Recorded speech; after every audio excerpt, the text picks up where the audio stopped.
Welcome into the Action Network podcast. We are presented by our friends at BetMGM, the king of sports books. We are here for NFL Week 14 best bets. My name is Brendan Glasheen, joined by Brandon Anderson, who was kind enough to fill in and host last week. We left Brandon behind. Luke Swain is back, Vegas refund, and the touchdown better returns. Jill Gallant. That is the crew for today. You can find the video version of this podcast and all of our shows on the Action Network's YouTube page. Once you're there, hit subscribe, give this video a like.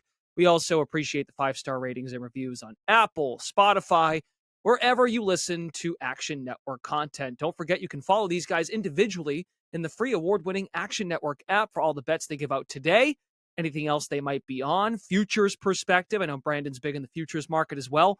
You can also find a link in the bio below, podcast or video, to the Action Network Discord server in this episode description if you want to hop in and chat it up with our action experts and other gamblers. Last week, another 500-plus week for the podcast, 5-4 in Week 13, 8 straight weeks at 500 or better. So we are all in for the year now, 66-61, when you include look-aheads from Brandon as well. Okay, Brandon, let's go. Week 14, best bet number 1. What do you have for us?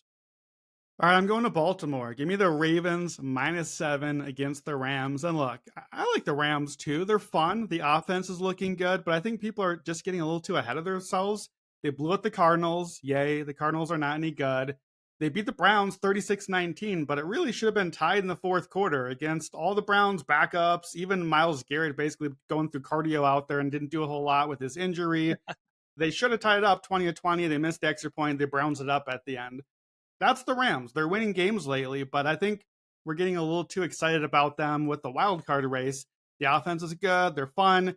Offense is worse on the road, though. They're 19th DVOA on the road versus 6th at home. And the defense is still the clear weak link on the field in this game. Baltimore's offense is good. Rams' offense is good. Baltimore's defense is great.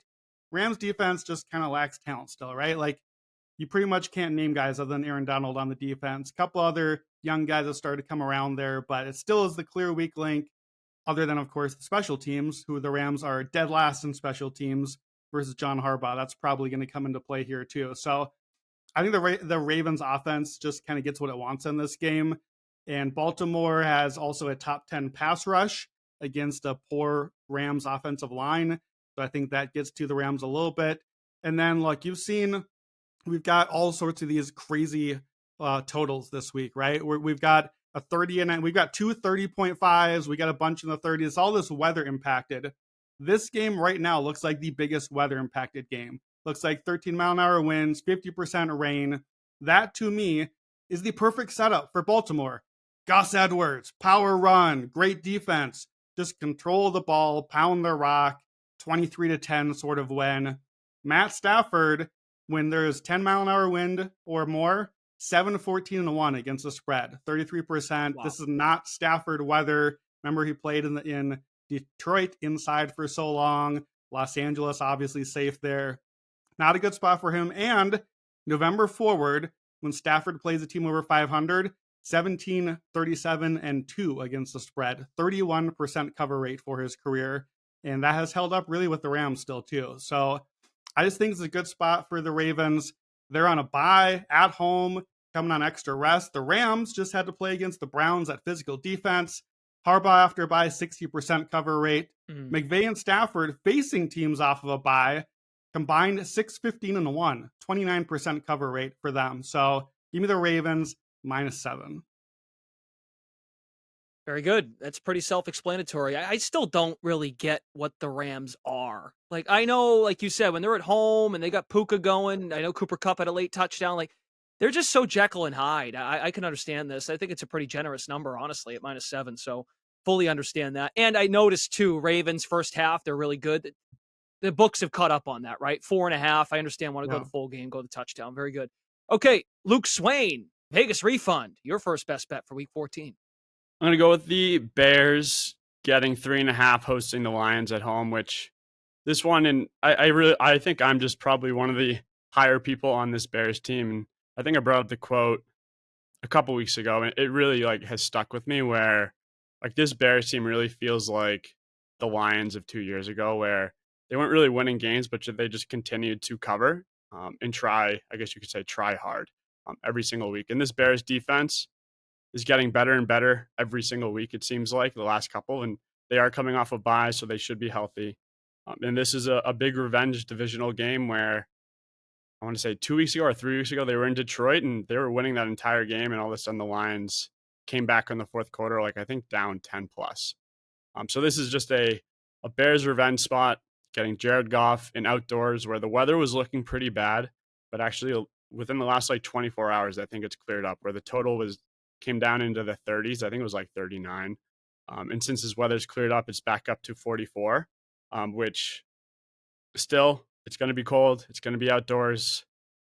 Jared Goff is notoriously bad in outdoor games, and he just hasn't looked himself the last few weeks. And 2 weeks ago, he had, I think it was 3 or 4 turnovers, and the week before he had 2. And you could see last week against the Saints that they definitely should have lost that game if Carr didn't get hurt.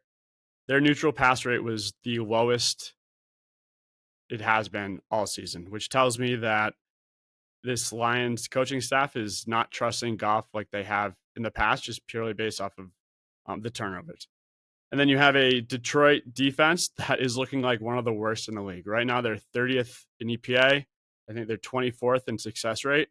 They had a 20-point lead on the Saints last week, and they stormed back and gave up, I think it was like 28 points or something like that, where every week they're just giving up points. And Fields is looking a lot better. Don't think he's their quarterback of the future, but right now he's 12th in EPA. So I'm just going to take a Bears team that I'm pretty high on right now, that they're one of the first teams I'm looking at every week, getting 3.5 at home with revenge. So give me the Bears. That was the game you're referencing was the week before Thanksgiving when the Bears and Lions played. That was the first game back for Justin Fields, coming back from the injury, replacing Bajan at quarterback. 2 games played since. You mentioned the head-to-head with the Lions, then they had the bye. Very good. Bears might be undervalued in the market. Jill Gallant. Not only do you bet touchdowns, my friend, you'll come on here and you'll explore the interception world, and that is where you're going with your first one. Yeah, absolutely. And I'm going right to the Bengals-Colts game. And I feel like this is a nice little buy low spot. I'm going to take Jake Browning for an interception at -105. And obviously the feel-good aspect coming out of that game was not necessarily what happened to Trevor Lawrence, but was how Browning looked, 32 for 37 throwing the ball. But again, Browning is still a backup. He should not be getting these type of INT odds. He was -165 in his first start against the Steelers with Burrow out. Then last week was -175 against the Jaguars. So for me, all the way to go to -105, that's a little too much of an overcorrection here, especially facing a Colts defense that, again, it's shown defensive flashes over the last month during this 4-game win streak. They've held opponents to less than 20 points per game on average. They forced 5 interceptions in those games. And the Colts, they're also top 10 in interception rate per drop back at 2.9%. And they're also top 10 in passes defended. Another aspect, too, about this Colts defense, second in sacks. They are going to get some pressure in that pocket. And like a lot of outdoor games this week, there's going to be some rain and wind in Cincy. So I feel like right now, Browning should probably be around -140 for an interception. But because of how clean he looked against that Jacksonville defense, we're getting a little bit of a premium here. We're getting it around -105. So Jake Browning interception -105. I love this bet for week 14. This Colts D line is so underrated. Like, I think they're like probably a top 2 or 3 unit in the league right now, and they are going to bring chaos to Browning. So I totally agree with that. All right, on to the next round of picks. Typically when Brandon Anderson handicaps a game and involves bad quarterback play, he'll just steer away, especially if he's backing the team with the bad quarterbacks. But now with Desmond Ridder taking on Baker Mayfield, you actually will probably mention quarterbacks when you give this next one. I will, because in this case, the bad quarterbacks, I think, help the cap. I'm going to take the under 41 in Bucs at Falcons. Look, what a delight. We get the entire NFC South playing each other in division matchups this weekend. There's Carolina and New Orleans too. It's just why we still have to pay attention to these divisions. It's fine. Give them a 7 seed. Like, there's no reason one of these teams should be getting a home game in the playoffs against probably the Cowboys. Is ridiculous. Anyway, I was thinking about taking the Bucs here. I think that they honestly look better than the Falcons. They're better in DVOA on offense and defense and special teams. and I just talk myself into the under instead because really I just don't believe in a whole lot in this game. I think the best unit on the field is probably Tampa Bay's defense. Their run D has pretty much always been solid when Vita Vea is out there. I think they kind of hold their own against, frankly, an Atlanta attack that has scared nobody all season. There are some injuries here, but I think the injury news has gone well for both teams this week, well for the defenses. Levante David, one of the linebackers for the Bucs, is practicing. Devin White hasn't yet, but if I only get one, Levante David's the one I want in this game. He's way better than Devin White this season, especially way better against the run. That matters in this particular matchup because that's pretty much all the Falcons try to do. So I like them there. The pass rush for Tampa has been trending up. Atlanta's pass blocking isn't great.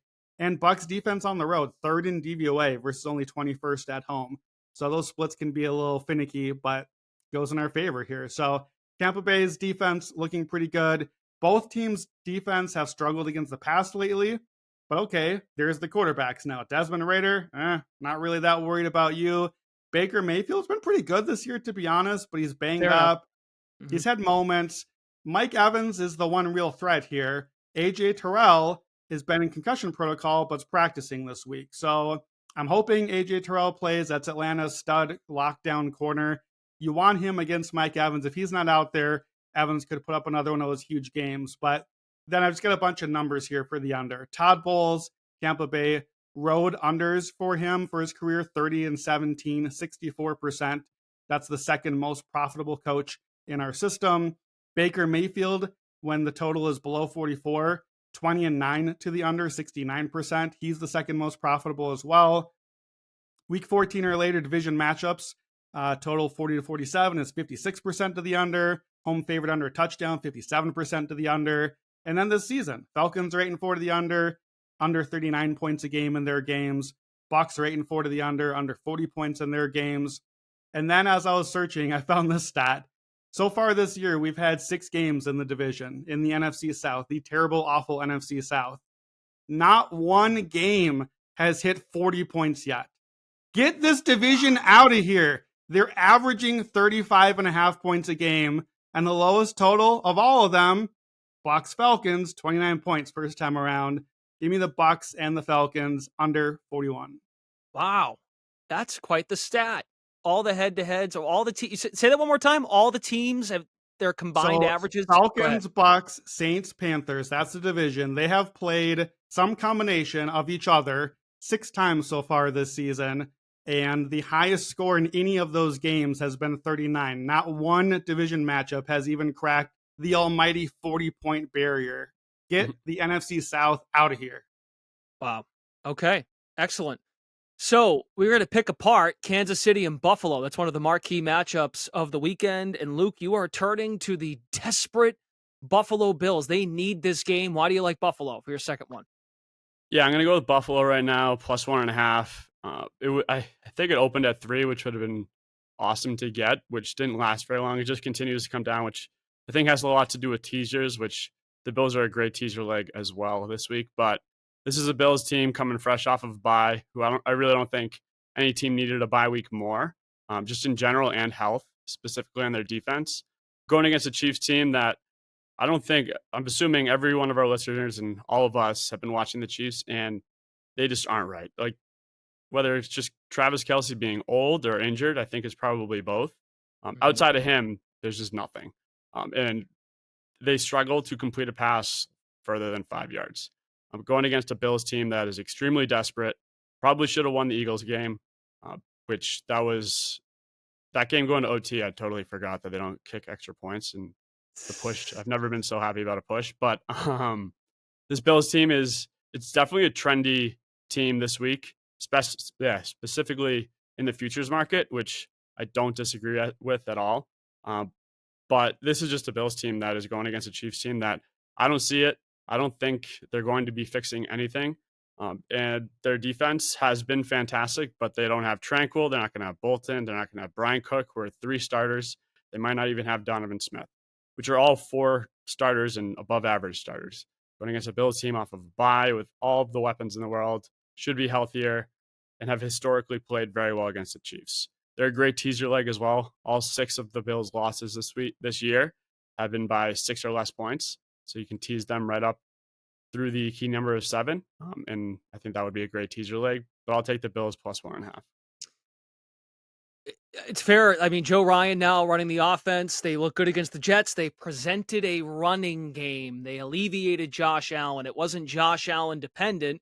I say all that because Jill's second pick, he actually probably wouldn't mind Josh Allen being the guy week after week to save the day. Josh Allen, Jill, is someone I totally understand both sides here, but Jill, I tend to really agree with where you're going to go with your next one.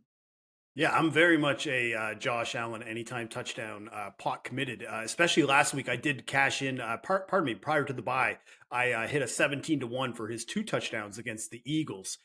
So I like this bet against the Chiefs because he has scored in 8 of 12 games. He leads the Bills with 19 red zone carries, as you alluded to, those rushing issues that they've had.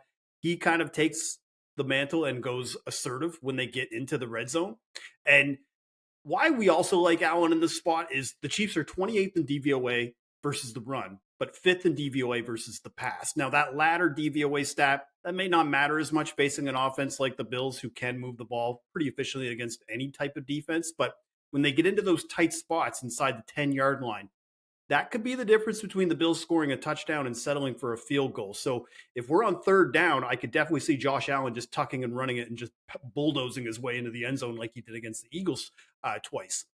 Also, again, the Bills are pretty much in must-win territory the rest of the way. I don't really like to bet on touchdown scores based on like motivation, but this is the ultimate motivation spot. It's going to be like a playoff game pretty much every game the rest of the way. And based on how he ran the ball versus the Eagles, I thought this was going to be around plus 150. So around plus 180, I think is still pretty good value for Josh Allen to score an anytime touchdown versus the Chiefs.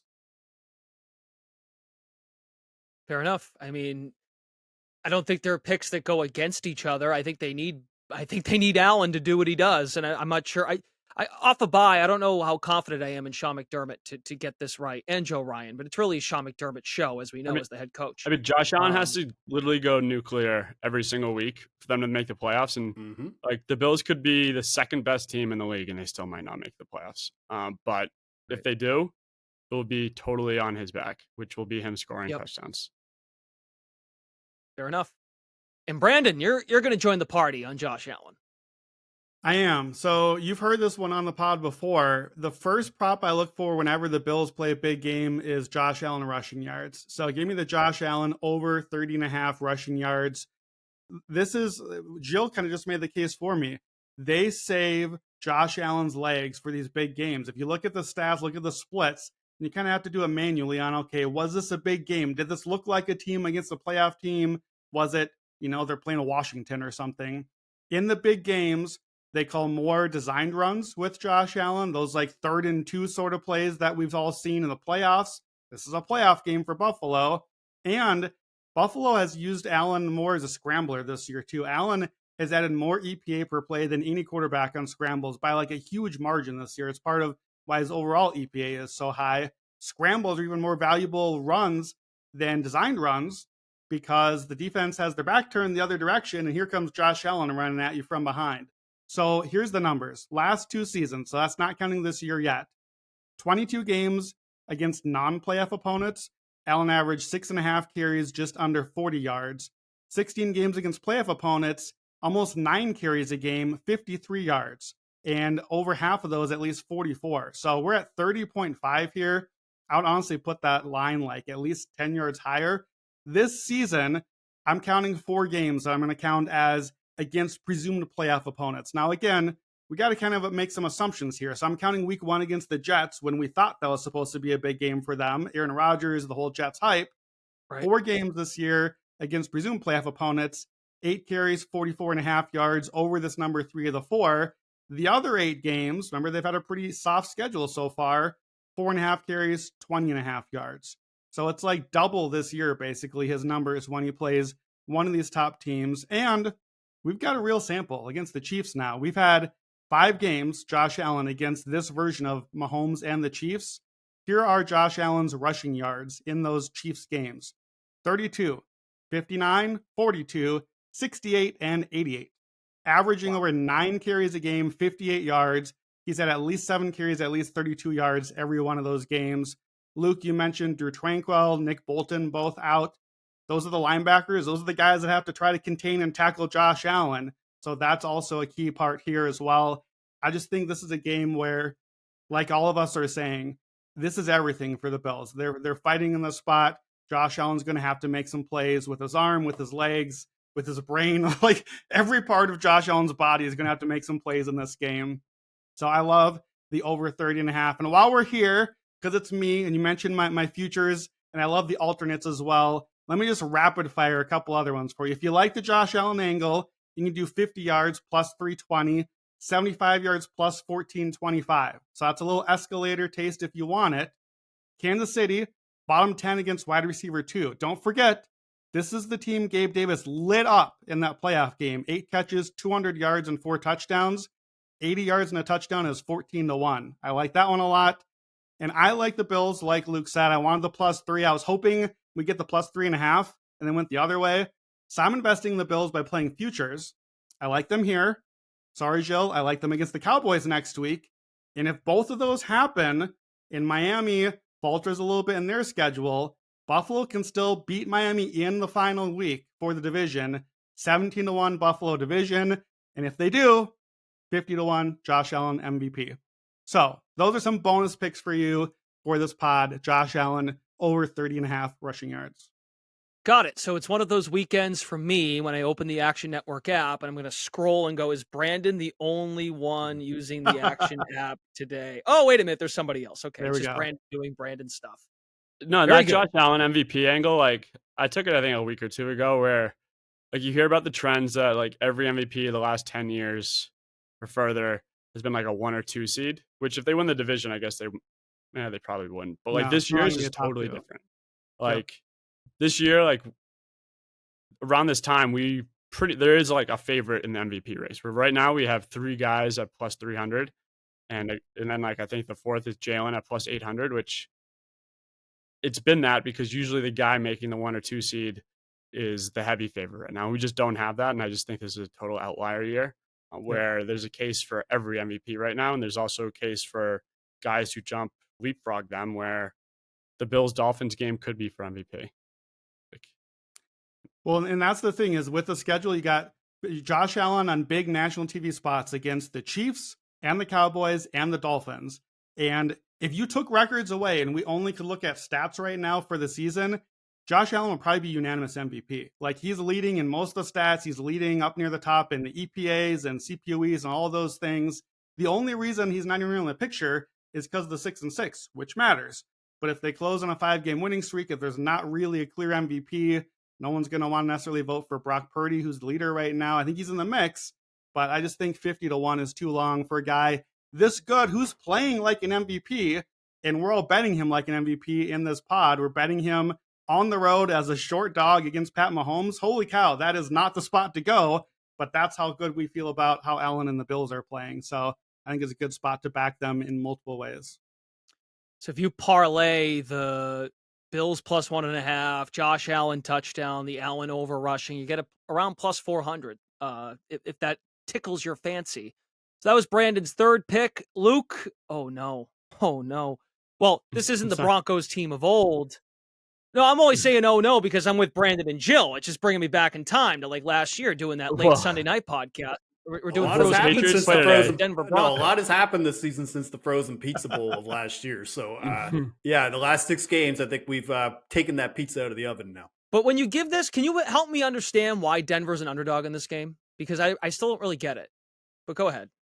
I mean, it's really just home field, which they really just don't have, which like 2.5 points, I guess you could just say is home field. And then everyone always like says they don't have home field. Which there are a lot more factors that come into home field than just the crowd. But yes, I'm going to go with the Broncos +2.5. They're definitely a team I think a lot of quote unquote experts are looking to fade just purely based off of they've gotten lucky a lot this year. And the offense just really hasn't like been a well-oiled machine. But again, this Chargers team is just gross. Like it's like if you watch the Chiefs, that offense isn't working. And then the eye test with the Chargers, like it's just not working either. Eckler, that high ankle sprain in week 1 totally ruined his season.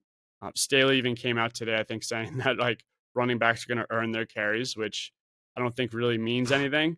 If anything, I guess it motivates Eckler, but like he's just, if you watch him, he's just not himself.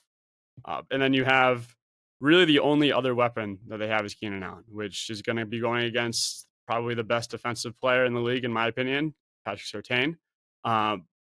Actually, if I was drafting a fantasy team, he would be my first pick for defense. He might not be the best, but he would be my first pick. Going against Keenan Allen. And this Broncos team, I'll take Sean Payton over Staley any day. Now, plus 2.5, I would definitely, like, you don't need to jump on this right now. There are some threes out there. There's threes that are starting to show, which 3 in a game like this, going against a Chargers team that just continues to play close games, I think is a lot more value. It's obviously extremely valuable, but a lot more valuable in this game. So I haven't bet it yet. I'm waiting for the 3. If I don't get a 3, which you can find right now, honestly, anywhere, I'm just going to take the 2.5 or just tease them up, which Broncos and Bills would be a great 2-team teasers as well. But I'll just take a Broncos team that I just have nothing positive to say about this Chargers team, and I'll go against the grain and take them again and hope they get lucky, I guess. But Broncos plus 2.5. We'll wait for the 3. Right. The last thing I want to say is Brandon gave into futures. We gave a future out a couple weeks ago, Will Anderson, Defensive Rookie of the Year, which was 25 to 1 at the time on FanDuel, which now is plus 400. And I would still take that. So if you don't have any Will Anderson, I think you can definitely get involved. Plus 400 on one sportsbook. It's plus 300 elsewhere. Will Anderson is surging right now. I think he has like the 3rd best pass rush win rate in the last like 10 years right now. He gets Zach Wilson this week against the Jets, which is probably the best offensive line he can go against in terms of him eating. Then he gets Will Levis next week, which has another god-awful offensive line. And then in the last week, he has the Browns. So whether it's Joe Flacco or what, Flacco isn't, like, I think will be Flacco because I think he's going to continue to start, but which is even better. So like, I honestly think Will Anderson should be tied as a favorite right now. Definitely ahead of Witherspoon, and even the favorite. So I would definitely take it at plus 400 still. Wasn't sure if we would get into that, but I'm glad you brought it up. If you've been listening, we don't just give out the weekly sides and totals, best bets. We mix in some other stuff too. All right, Jill, take us home. You're going to stay in the same game, Denver and Los Angeles. Yeah, last year when we used to cover the Broncos, this guy couldn't get open. The passing offense in general was just terrible. But this year, he is probably a top 5 wide receiver just based on production and touchdown output. And that's Courtland Sutton. And I'm going to take his anytime touchdown odds. It's around plus 210. So he's got 9 touchdowns this year. He's scored in 9 of 12 games. I think that's important to note because a lot of the time you'll see these big gaudy numbers and you think, oh, he had like a 3 touchdown game or a 4 touchdown game. No. This is just all consistent every week. He's got 15 red zone targets. That's 8th overall in the NFL. He also leads the league with 8 red zone touchdowns this year. So I think that's important to know because like the next closest is Mark Andrews with 6, and then it goes 5 and onward. So again, he is clearly Russell Wilson's safety blanket because a lot of the touchdowns, if you guys have watched the Broncos games this year, a lot of touchdowns that he has scored has just been Russell just going, fuck it. Something's down there somewhere and just throws it. And it's this improbable catch in the end zone. And that ends up being the difference in the game. But it's also just a great matchup for the Broncos pass offense because the Chargers, they're 27th in DVOA to the pass, 28th in DVOA to wide receiver 1. And I think it's undisputed. He is wide receiver 1 in this offense. 13 touchdowns to wide receivers this year. That's also bottom 5 in the NFL. They've given up 6 touchdowns to wide receivers just over the last 4 games. And when you're doing some shopping around, as you should, for touchdown odds, his odds are ranging all over the place. I got it at plus 210. It's as low as plus 120 in some spots. So please shop around. Don't bet it less than plus 200. But the fact that you're getting a plus 200 value on a guy like him, who's, in my opinion, in the same world as Mike Evans right now, where you just can't really bet another touchdown scorer on this team because the quarterback clearly favors this option. So Courtland Sutton, anytime touchdown at plus 210 is my final best bet of week 14. Yeah, just to chime in on this one, I have Sutton plus 200 in my every game, every team article coming out. That's my pick for Denver. And I also have noted in there, Denver plus 8.5 teased up is my favorite teaser spot of the week. So to chime in on both of those and to tie it back, Luke, you brought up Will Anderson. He just played these Denver Broncos last week. 5 tackles, 2 sacks, 4 quarterback hits. He tipped a punt that led to a short field goal, I think. He tipped an interception that led to a touchdown. That's 10 points that he's pretty directly responsible for in a game I believe they won by 9. So that's Will Anderson. That was his win, I thought, on Sunday. And I think, yeah, this is definitely a spot where I still see some value on him as well. Oh, Brandon is just loving the island right now. He's loving Texans Island this year. He sure is. It's trending. The Anderson bet and the D'Amico Ryans Coach of the Year pick you gave out, those are both trending in the right direction right now. I mean, and you just look, he's got the Jets this week, the Titans next, and the Browns, where the Eagles have the Cowboys this week, who might even expose them even worse. And I don't know who the Eagles have next week, which I think we're about to find out. But like, it just sets up too well for Will Anderson. Yeah. We could do a 40-minute episode on Will Anderson by himself. I mean, that's kind of like where we're at with this. And they get the Seahawks next, the Philadelphia Eagles. And real quick, to Jill's point, the primetime games too, because that's when you see any team, you'll see more. Like Denver, the 17-9 win over the Chiefs, Sutton, the pass he caught, Jill, out of this world. So shout out to Action Island. And Jill's been on that show plenty. Luke, you've been on there too. And the other game that he played, I think it was the Buffalo game, the Buffalo Monday night game. Oh my gosh. Like you're so spot on with that when Russell's like, okay, whatever, here it goes. Well, even last week, like he only had 2 catches, I'm pretty sure. And one of them was, 7 targets for 77 yards and a touchdown. I feel like he makes every catch way more difficult than it should be, for what it's worth. But he catches it, and he's not a natural catcher, but like he just gets it. Well, and it's also just where their offense is too. Like Jerry Jeudy has just kind of fallen completely out of favor when it comes to their offense. Adam Troutman isn't really much of a threat. Javonte Williams can't really seem to get anything going in this run game, and the run game in general for the Broncos. They've only scored 4 rushing touchdowns all season, and they've been in the last couple of weeks. Russell Wilson has 2 of those. So yeah, we're going to go with the passing offense if I'm going anywhere with the Broncos touchdown. Mike Evans is a great comp.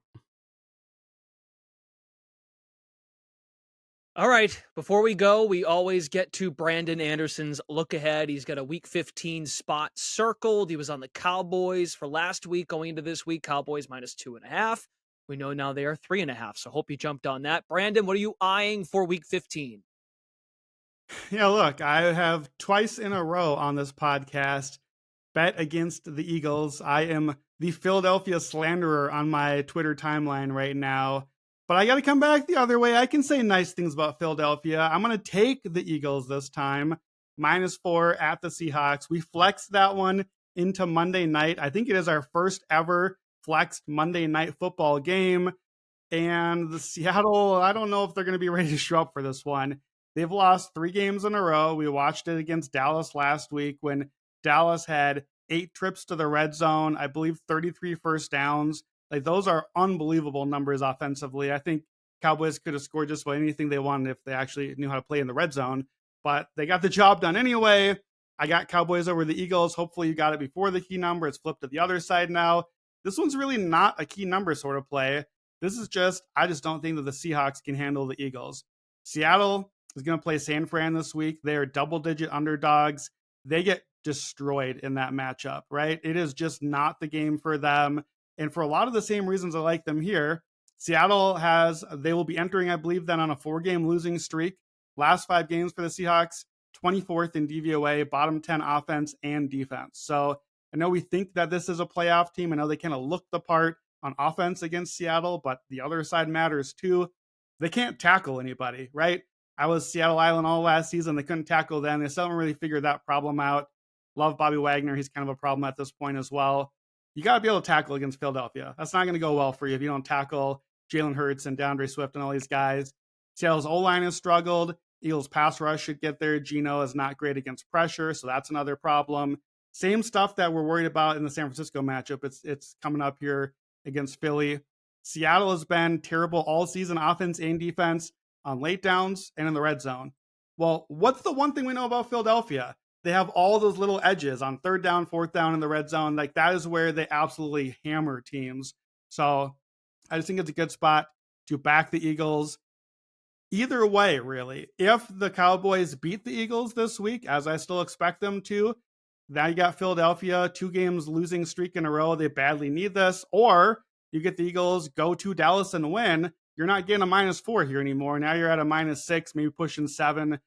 Philadelphia, even with all their close games this season, they've covered this 4-point spread in 7 of the 10 wins. So I just think that there's a good chance this line rises to something more like 6, 6.5, where it probably won't be playable anymore. So I will grab it now. Eagles -4 in Seattle, Monday Night Football. I mean, I think the spread went up like after they lost to the Niners on Thanksgiving. It went from like 7.5 to like 9.5, maybe even more, which they ended up covering. But if we expect the same, then we can expect this one to go up too. Yeah, the Seattle San Fran, I believe, got as high as 12.5, and then it did get bet down. But I think like all the trends, all the everything this week says Seattle or pass based on the trends, except for the matchup. The matchup on the field says San Francisco just like owns that matchup. So I'm not really betting that particular matchup. This is kind of my way of betting the Seattle potential blowout loss to San Francisco, is grabbing this before the line perhaps rises again. Okay, good stuff, fellas. You can find us again next week. That will do it for the Action Network podcast for our NFL Week 14 Best Bets episode presented by BetMGM. If you missed the full betting preview, the Sunday 6-pack with Raybon and Stuckey, that episode is out now. You can tune into our weekly recap as well. Monday morning, Joe Gallant will be there with Evan Abrams, our Director of Research and Media. Don't forget to download the free award-winning Action Network app to see all the guys' picks, track your own as well. And also, as I said at the top of the show, check out the Action Network Discord server to chop it up with experts and fellow gamblers during the games. Best of luck this weekend, everybody. For Luke, Jill, and Brendan Glasheen, thanks for watching and listening to the Action Network podcast presented by BetMGM.